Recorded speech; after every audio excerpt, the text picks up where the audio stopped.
I mean, no one plans to get sick, and yet, here we are. My name is Matthew Zachary. I survived cancer, a stroke, and COVID-19, and somehow I'm still here. I also survived our stupid broken healthcare system, and I want to help you survive it too. So let's go make healthcare suck less together. Because you know what? We're all out of patience. Hey, that's the name of the show. Hello, friends. Welcome back to Out of Patience. We got a great show for you today, but first, please be sure to check out The Cancer Mavericks, our groundbreaking documentary series about the last 5 decades and the origin story of cancer advocacy itself. Subscribe to The Cancer Mavericks wherever you get your podcasts. Joining me today live in studio, Alex Fair, a guy I met many, many years ago when I went off to do nonprofit stuff. He was at the forefront of what we then called the digital healthcare revolution. And he started this incubator called MedStartr, and it was the first innovation crowdfunding platform. Those are words that we kind of take for granted today. Innovation, crowdfunding. Did a great job identifying and seeing the future. And he's still here today. He joins me live again in studio to talk about what the hell just happened, what he's up to, and how he sees the universe changing in the world of increased patient voice in the culture. And running shotgun, Aaron Michael is the founder of Patience.com. That's a thing. I'm upset. I don't know about it. Patience.com. What a domain to own. He is just really cool, down to earth, and he's building new technologies that actually help the patient experience, which for me is just like when you go to a doctor's office, how does it suck less? That's his deal. This show's got great chemistry, folks. Enjoy. We are here. Oh my God, we're live. I love having regular people. Eye contact. Seriously, eye contact. Do I have to? I mean, you got a face for radio, but eye contact. Alex Fair, Aaron Michael Buch. We will ignore the last name for the rest of the show, but you can Google him, and he will be on LinkedIn as well. Gentlemen, thank you. Thank you. Show. Thanks for having us. So for the sake of the listeners, Alex Fair and I go back into the wonderment of the pre-internet universe of AOL CDs and DVDs. I would say colorful MacBooks before there were colorful MacBooks. And I was going to say fax machines, but they're still fucking fax machines. We're going to talk about why there are still fax machines in general. Especially in healthcare. And Aaron, you kind of showed up today. Alex, for the listeners, Alex met Aaron this morning on Tinder. And it's kind of how I roll. Healthcare Tinder. And said, why don't you just show up to the show? So, you know, Aaron was a rando until 10 minutes ago, and he's a super cool guy. I'm really excited to have him on the show. He's got a BA in the arts and communications, so we're going to bond over that stuff. And he has a connection to Ithaca, so there's a Wegmans thing, and Alex went to Rensselaer, which I'll never spell the right way, but, you know, we could start with Wegmans. But anyway, I'm excited to just have a random conversation, see where it goes. And my first question to Alex, so you started MedStartr. Were you the first person to drop vowels? No, we took the lead from Tumblr. Tumblr. And actually, the original version of Kickstarter didn't have an E either. Did it really? No. Wait, so they put the vowel back in? They bought the vowel. The E apparently stands for expensive. In my case, elusive. The person who actually owns that E doesn't respond to emails. I send somebody to her house. She doesn't answer the door. So yeah, it's hard to get a domain that somebody else is squatting on. I don't know how you knew that, but well done. I got people in Paris. There you go. Well, that's the beauty, right? When you have a product that works, it ends up not really mattering what it's called. You own Patience.com. That is How true. the hell did you get Patience.com with vowels? With all the vowels. Well, we actually had Have Patience first. That was the original name. Have Patience. We thought it'd be clever. Not everyone got it. Clever play on the word patience. Yeah, well, I've never heard of anybody doing that. Yeah, so that's called a homonym, right?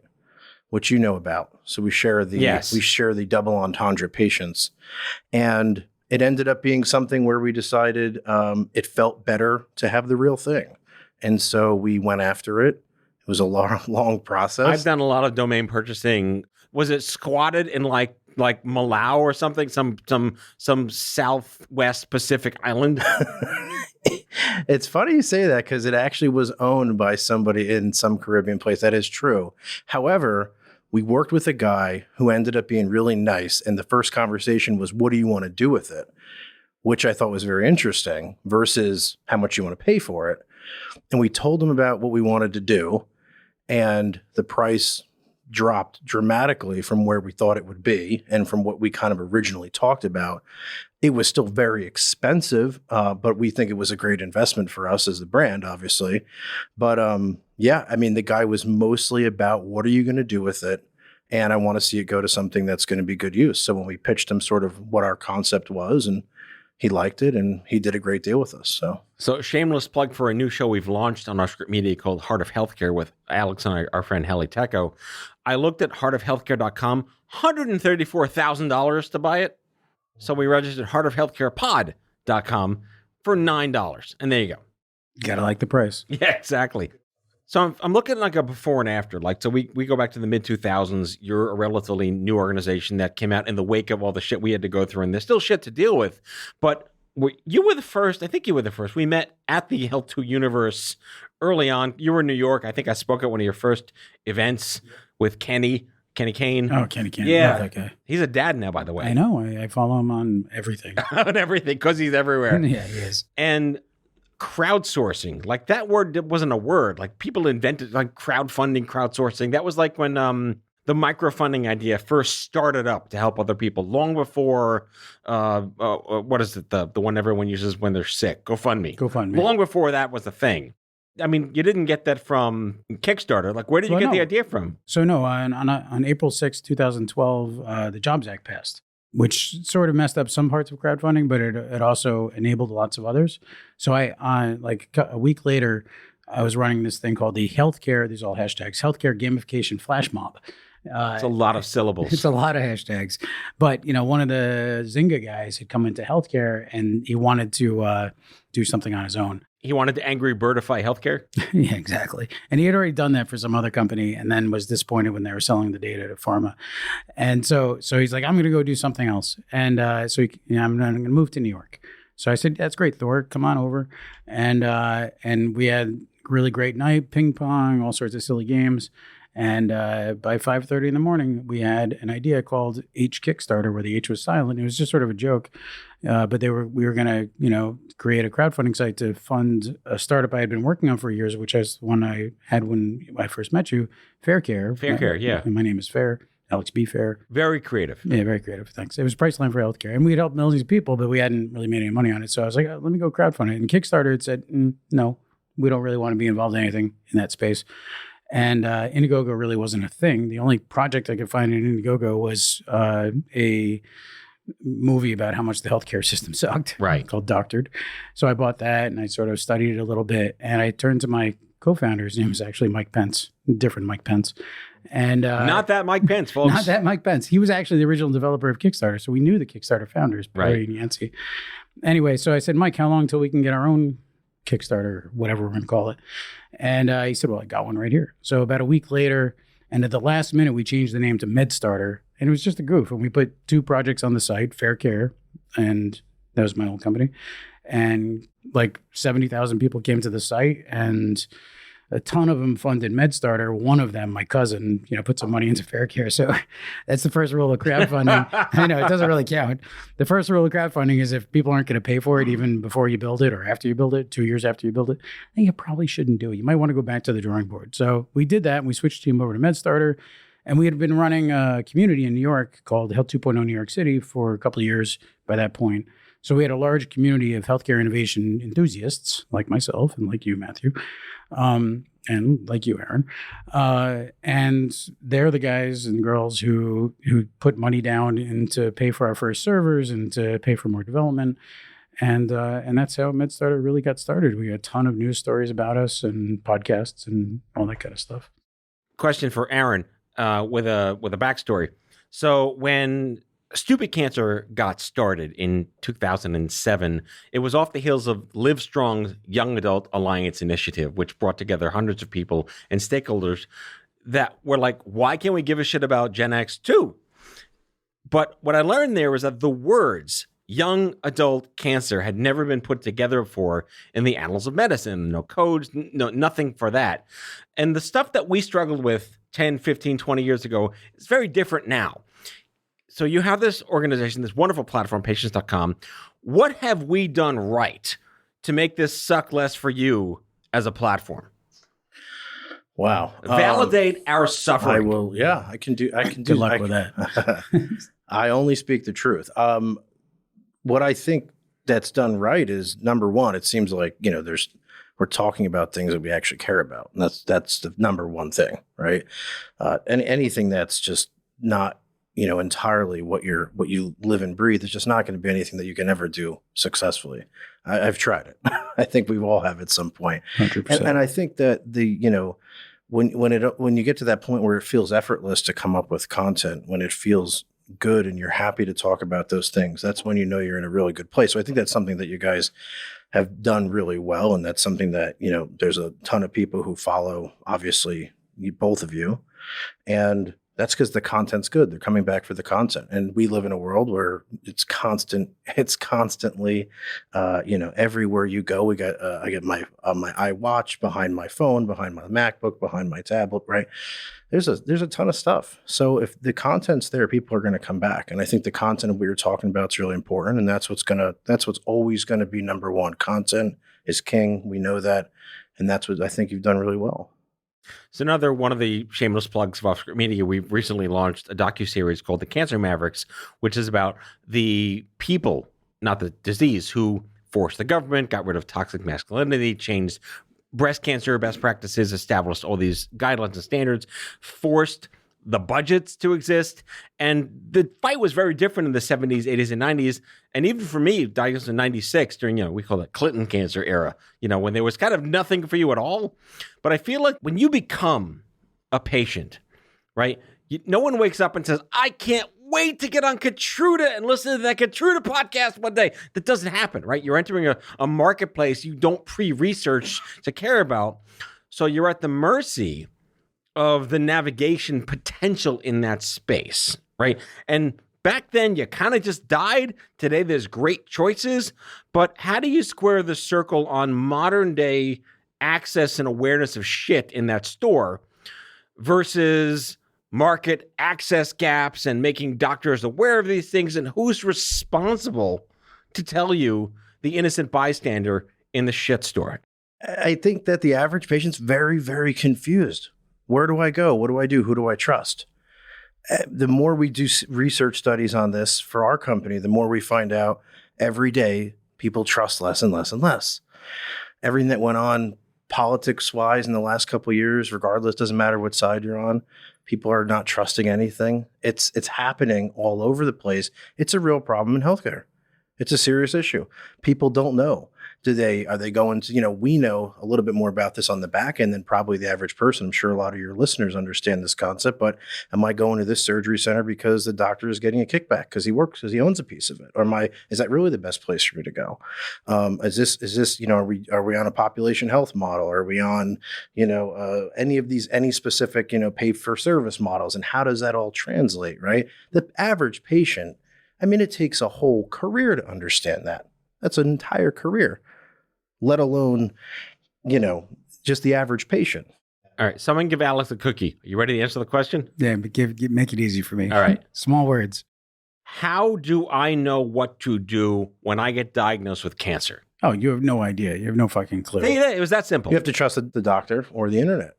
Which goes back to this whole value versus volume-based care, which is acronym jargon shit for who gets paid to tell you what to think, going back to like the emerging, what was it called? Emerging Med Days, where they biased their clinical trial findings based on who was sponsoring them and made you grossly unaware that there was just a lack of egalitarian democracy in your choice of trial. Like, are we still there? Or the percentage that you have to only be a certain percentage of the actual pre-existing approval of anything, of all these trials, right, before you could already be approved for it, which is a huge issue. So to answer your question, Matt, it is a total shit show when it comes to what a patient has to do and how they take charge of their care. Like the doctor, it's really kind of not their job. I know this might be controversial, but it's kind of not their job to figure out every single fact about your care. I know it seems like that's the person it's supposed to be, but honestly, they're not with you 100% of the time. The most successful patients, and I mean people like Matt, people who survive, right? They do their research, they track all of the reactions. I mean, I know I got chronic Lyme disease and I had it for like 10 years, and it took me a long time to hack and to figure out what would make me healthy. And so I tracked all the 25 non-specific symptoms like headaches and backaches and things like that. And these were super fun. Extreme anger moments, like where I'd like throw a conference table at my boss. Yeah, that happened. So only after I started tracking them and looking at all the different antibiotic combinations did I finally figure out how to get my number of what I call Lyme incidents down from 17 a week. And the conference table is just one, down to like 3 or 4. And then how to take it below, 1. So my normalization was like 1.7 in that math. And yes, I did all this math as I was going through, but that is how you have to do it as a patient. And then you have to find the secret information. But you're proactive with that. That's you being you. That's not the average person. Every patient, I mean, as Robin Starr from Marion says, you got to be the CEO of your own care.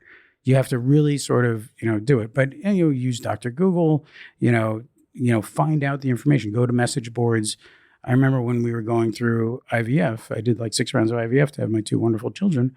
There was a message board, and I learned more from other patients, peer-to-peer, things like what Jan Honorjeff is doing, with Savvy Co-op, and so many patient activists have really sort of made this information much more accessible on a peer-to-peer basis.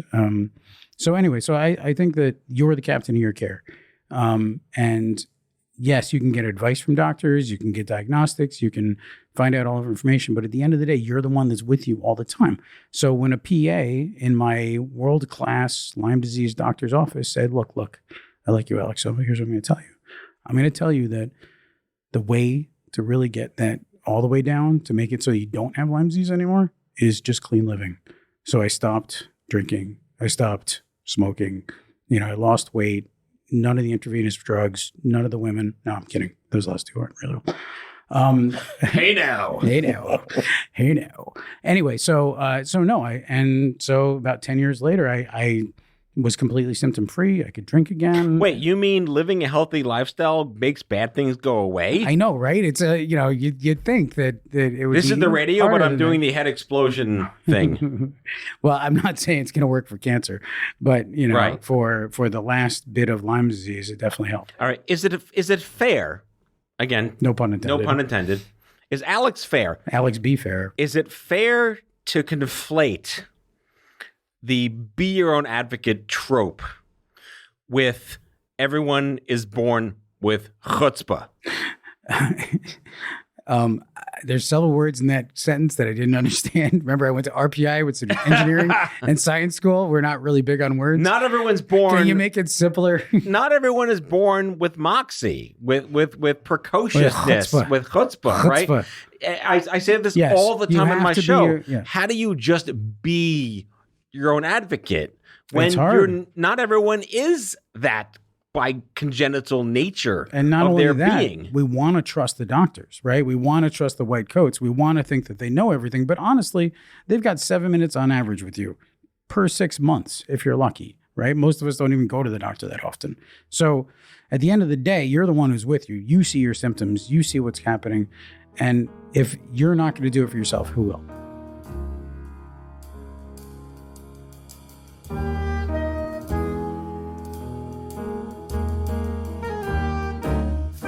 Back with our guest after the break.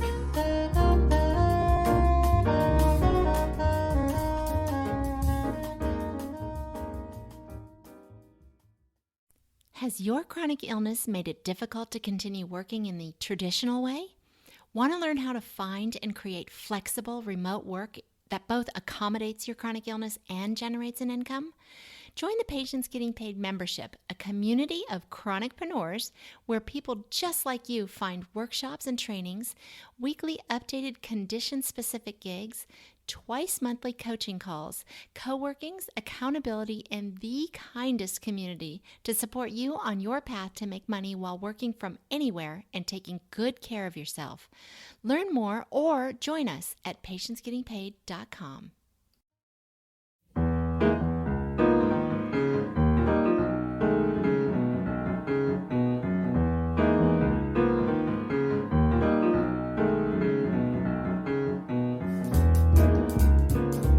Alex Fair.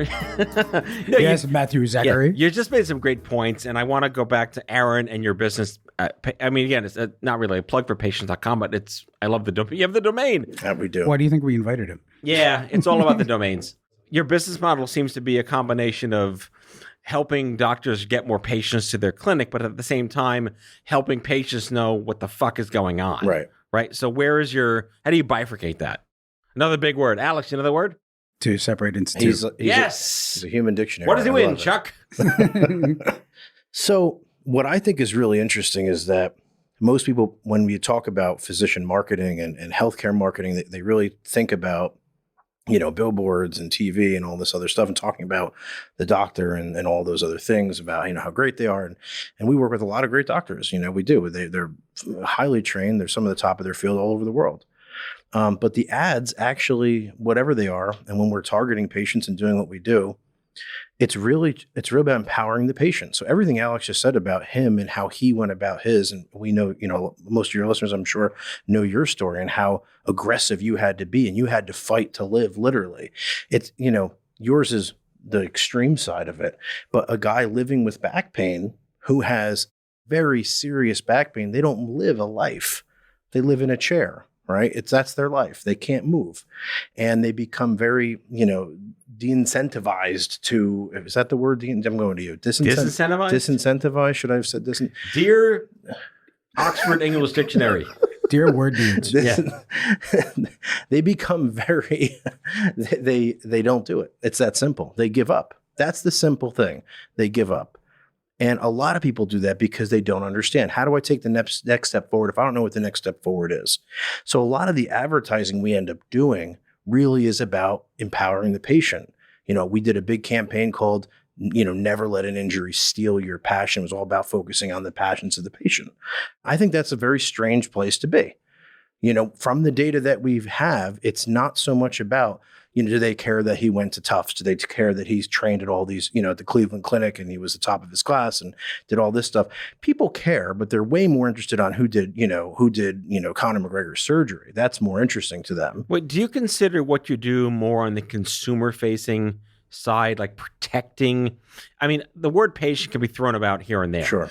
At the end of the day, we're voting American citizens and we're consumers that need to buy things that we want to buy or that we have to buy, that we hoped we never had to buy. So when you're going into some kind of procedure, whether it's, on the pain scale of 1 or 300, hopefully it's lower, it's a primary care, it's some quickly treatable triage thing.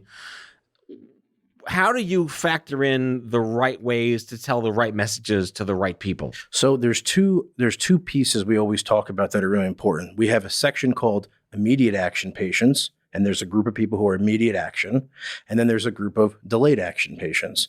As you may imagine, the majority of people are in the delayed action category, meaning they're putting something off. We don't know what it is. Typically, and it could range from anything. A lot of times it's things like back pain because that's very common. It could be a knee injury, knee pain. People will do anything to avoid seeing the doctor, right? Or paying attention to their diabetes. They will do anything to avoid, like the Black Plague. They will hang from inversion tables. They'll try mattresses. They'll try every type of recliner chair that they can before they go because everyone has a horror story that they've heard in the past. And that's interesting to talk about today would be where are we in that? So we are starting to see a little bit of a shift with that, as more things, more studies come out and more things start to be a little more commonplace, minimally invasive starts to be a little more commonplace and all these things. But when we go back to immediate action versus delayed action, immediate is you fell down the stairs, something horrible happened, God forbid it happens, and you're going to the ER. It's immediate action. You're not marketing to that person. That person has to go in. They're going to get who's on call. The delayed action is the guy who trips down the stairs. It's not that bad, has a neck problem, and 6-7 years he deals with it, and he deals with it with opioids. He deals with it with maybe PT, has 10 different people tell him 10 different things, and eventually gives up. And then he goes into that cycle like we talked about. Right. And that's where we find ourselves there's the biggest cesspool of patients for physicians in that pool. And that is a problem with the healthcare system. That's a huge problem that they can't get to what they need. and they don't know. We're not training people to understand what they need. But then we look back to Alex. You took charge of your demons. He is an anomaly. Are you like an N of one? Or is this, I mean, again, in your experience, is this N of one? I believe he is. No, I mean, with 73,000 opioid deaths, last year, actually year before, that cesspool is, it's got a lot of dying people. And it's not so much to say that, it's not the classic lazy American thing. Is that part of it? No, there's some part of that. Look, my cousin Dennis, when he had failed back surgery syndrome and got hooked on opioids with the normal course of, of opioids, he didn't have the mechanism. Even though his dad was a doctor, he had us advising him. His last texts were to my brother, about innovations in healthcare and things like that. And he'd been in the medical field forever. It's a hard place to get out of. That's the point. It's a very hard place to get out. How do you get out of that? How do you dig yourself out of that? Especially when, even when my first child was born, we had an issue. In the hospital itself on that day, we had 4 doctors telling us 4 different things. That's not an uncommon thing to happen. And so you really do have to be like that. And I think that's something that the buyer beware concept is just not something that's commonplace enough today. I think it'll become increasingly more commonplace, hopefully, as we see the onset of all these review sites and stuff like that, and people, really taking ownership of it. And it's something that you have to say, hey, this is going to suck. It's not going to be you go to your doctor and everything's going to be sunshine and rainbows. You have to just say, this is going to suck a little bit, and you're going to have to hear some stuff that might be right, and you're going to have to figure out if that's right. To the best of your ability, take it with a grain of salt and figure out what's best, like you guys did, like a lot of patients do. And I think that's something that the average patient doesn't think they have to do. And I don't necessarily fault them for that. Like you said, it's tough. Look, when I was diagnosed with diabetes in 2012, I used to teach pathology. I understand all this stuff, but I totally ignored it. I totally did not do anything about it. I weighed like 40, 50 pounds heavier than I do now. And, I called it the slow suicide of unhappiness. Because the fact is that I wasn't taken care of because I wasn't happy. I wasn't sort of thinking long-term about my kids and things like that. So at the end of the day, I didn't take charge. Fast forward 3 years later, I did take charge. I lost the weight. I got my A1C back below where it's supposed to be. And, I've got no diabetic symptoms now. And I'm not knocking on wood because it's not luck, because I finally started paying attention to and I started doing it. And we all go through those things. We don't want to look at the hard things. We are the captains of our care. We need to take ownership. And yes, it is hard to look at it. I know, I've been there, I've done that. Lyme disease, that example, that story was something that was proximal. I was 30 and suddenly I felt 40, but diabetes is insidious, right? You think you're fine, but then suddenly you walk around in the snow and your toes hurt for 3 weeks. And you're like, what is going on? So, and it's, the same behaviors you did your whole life. Suddenly you have to change. And that is not that easy to do. So, yes, my endocrinologist tried to tell me a few things. My care plan called me and texted me and told me stuff. But until I actually started to see some progress and I started to lose some weight, until I really cared about living those extra 10 years I would have lost, only then did I really start paying attention to my care. So the progress thing is the most important thing. You said a lot of interesting things there. Progress. Right. There's measuring your progress. Well, when you said not until I started seeing measurable, notable, understandable, feelable progress. That was probably misspeaking. I would say that what really happened was that I cared that I was going to live. But the progress doesn't hurt. No, we don't know. I'm really big fan of what I call hypothalamus hacking. Right. You can do all sorts of things to make yourself happy. Checklists, making to-do lists, watching your weight. So I call it an oscillation fascination, right? So when you lose weight, you'll be going down 2 pounds, up 2 pounds, up, down 2 pounds. But as long as you can track that progress, so you can see that the chart is going down, then you can say, okay, I'm making progress, right? Right. So you're absolutely right. Progress is a big thing, but first you have to decide, I want to live. Yeah, that's interesting. What we did before we started the company was I was a videographer. I just, barely understood how to operate a camera. I worked with a doctor. He said, hey, you work in marketing I worked at Hackensack Meridian, which is now called, I'm sure you know. And he said, can you shoot a video for us? I said, yeah, of of course, I know how to do that. 100%. So we shot some horribly filmed and produced like videos. Blair Witch Project level quality. It was bad. Yeah, like pretty much everything you see on MedStartr.tv. It's not good. But you know what? It's funny. It never ended up mattering. They were like, "This is great." The patients like, and the people who watched it were like, "All right, they get the message." Then we figured out finally how to use a camera. Fast forward 7-8 years, we did over 3,000. So we talked to a lot of patients and we're like, why did you? I can't tell you how many patients started the conversation with, we walk in their house, how you doing? We're here to shoot the video, yada, yada, yada. And they're saying, would it be interesting to show you like in the video where I tried to commit suicide? And we would go, what? I'm sorry? Yeah. And I'll never forget the first time that happened. There was first of hundreds. And they were like, oh, I figured that would be, good for, and I'm like, this is serious. It hit a new level for me. The first time someone said, all right, I'm gonna take you down to the basement and show you the beam. And we're sitting there going, oh my God. And so we're sitting there like, all right, this guy had a spine problem. He got it fixed. He feels better. He's running again. He's at the gym. No, it really transformed. Like, what are these people going through? Right. I had no idea, and how broken is that system, right? And all of that, where it's like, what's happening? You know what I mean? And so that was just the day where we were like, there's a lot going on here. And we ended up it was just like, we used to take bets, like, are we going to end up crying on this testimonial today, which we didn't expect. And then the husband would come in and, oh my God, you wouldn't believe I didn't even know who I was married to. And it's like, and all of this really revolves around this world, right? Of like, where do you go? Who do you do? Who do you talk to? Who do you trust? And these are people who did not see progress. You know what I'm saying? They didn't see that. If they had seen a little bit, if they had someone say, if we can try this, we could try that, I want to wrap up with some optimism. Well, the optimism is tell me something positive. The optimism is that these are testimonials. So the patients, they did a lot. Everyone we interviewed won. Right? They got to the other side because of good doctors out there. And there are good doctors out there. There's a lot of them. We know this.